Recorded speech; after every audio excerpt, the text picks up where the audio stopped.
SMA hastası diyorsunuz. Annesiyim. Mustafa Kemal Paşa'da yaşıyoruz. Kızım 6 aylık. 12 günlükken topundan alınan kan örneğiyle SMA hastalığını öğrendik. İlacımız yurt dışında 82 milyon TL. Şu anda 82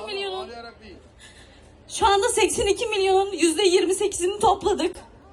70'ine de ihtiyacımız var. Evladım gözlerimin önünde eriyor. Ne olur. Sen burada mı oturuyorsun yani? Bu köylerde mi? Bak burada 10 tane muhtar var. 19 muhtar varmış. Bak 19 attım ben. 10 tane dedim, 19'muş. Onlara söyleyeceksin.